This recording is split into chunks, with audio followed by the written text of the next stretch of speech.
Hello and welcome again to my channel, and today we're doing a cut, color and smoothing treatment and finish on some frizzy, straight, well I say wavy hair on Imeshe. Now she's had some color being done on her hair for a long time, and I think because her hair is wavy it was a bit frizzy. It's got this natural kink to it, and with the color and the over processing the hair really felt it and it just got really short.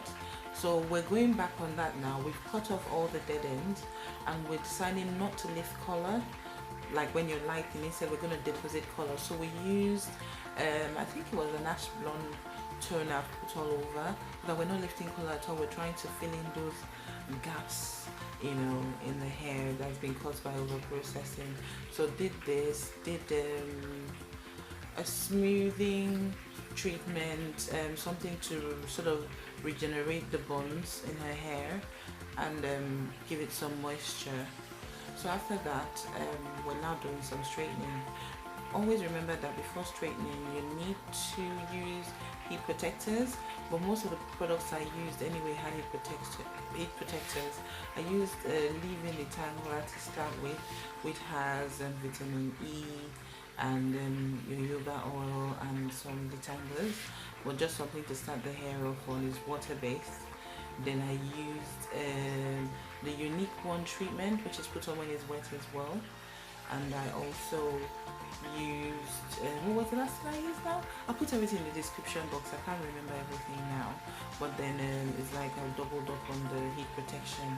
Then another thing I wanted to say was for hairdressers and or people who deal with like straight or wavy hair but really thick and frizzy that have the tendency to dry up and the waves go in different directions, I would say please do not thin the hair out in between. I know it can be very thick, but thinning actually worsens the situation. We had to work on this when I first started doing Imeshe's hair. You know, at the end of the day, when you thin it, the strands in between find it hard to sort of stay in any direction and they keep standing out. So it's just something to be careful about. But oh yeah, and I used the TG, is it TG or TG anyway, smoothing cream, and I think that really helped to keep it looking smooth.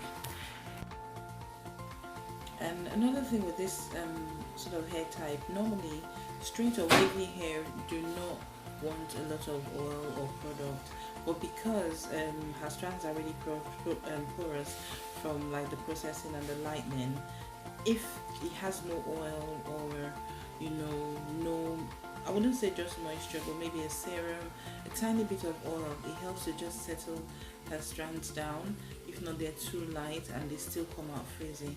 So in this kind of situation, it's still advisable to use a bit of oil. I think everybody's hair is different. You just have to work out, you know, some people need a lighter bit of oil. It might just be like a peanut size of argan oil or a very light oil, or it could be a heavier oil or very little as well. I just wanted to slide that in. So just tidying up the ends now. You know, before just finishing it off, giving it a bit of shape, and then we decided to go from here. You know, just maintain a hair. It's not all about length all the time. It's about quality.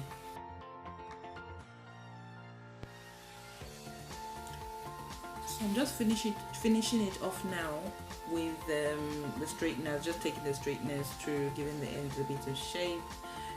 Thank you for watching. I hope this has been helpful to people who have straight or wavy but still quite frizzy and dry hair. If you have any questions, please let me know in the comments box. You can subscribe to my Instagram channel at Start by Gigi, and please subscribe to this channel. Hit the subscribe button so that you'll be able to be notified when there are new videos. Thank you so much for watching. Hope to see you soon. Bye.